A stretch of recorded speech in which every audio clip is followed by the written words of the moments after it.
গত কয়েকদিন ধরেই হোয়াটসঅ্যাপ ফেসবুকে দাবানলের মতো গুজব ছড়িয়েছে যে ভারতের উত্তর ২৪ পরগনা, নাদিয়া, মালদহ, বর্ধমান সহ অন্যান্য জেলায় নাকি দুষ্কৃতীরা দল বেঁধে ঢুকেছে এবং রাতের অন্ধকারে হামলা চালাচ্ছে। কোথাও ডাকাত, কোথাও ছেলে ধরা, কোথাও বোরখা পরা চোর, কোথাও আবার জঙ্গি অশরীরী। সোশ্যাল মিডিয়া থেকে চায়ের দোকানে রং ছড়িয়ে বেড়াচ্ছে, চলছে এই গুজব, যে কারণে এলাকায় অচেনা লোক দেখলেই ধরে গণপিটুনি দিতে শুরু করছে অতি উৎসাহীরা।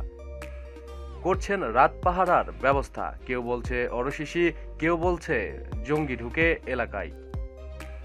বাড়ি থেকে নারী শিশুদের নাকি তুলে নিয়ে যাচ্ছে অশরীরী জঙ্গিরা, কোথাও নারীদের ওপর চালাচ্ছে পাশবিক অত্যাচার, হচ্ছে ডাকাতিও।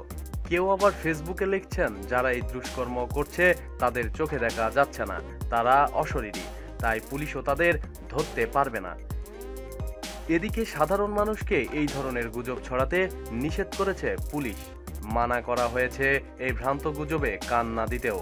এ বিষয়ে খড়দাহ থানা ও বারাকপুর কমিশনারের তরফে একটি বিজ্ঞপ্তি জারি করে জানানো হয়েছে, সম্প্রতি হোয়াটসঅ্যাপ ফেসবুকে কয়েকটি গুজব ছড়িয়ে দেওয়া হচ্ছে।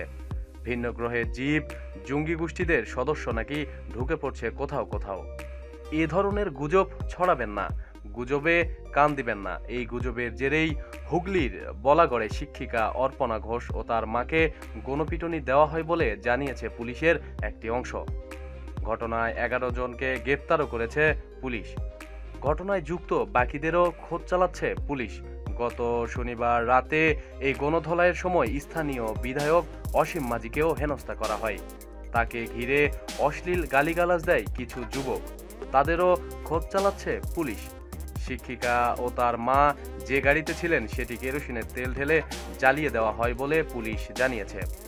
বেধড়ক মারধরে গুরুতর আহত ওই শিক্ষিকা ও তার মাকে নাদিয়ার কল্যাণী একটি হাসপাতালে ভর্তি করা হয়েছে।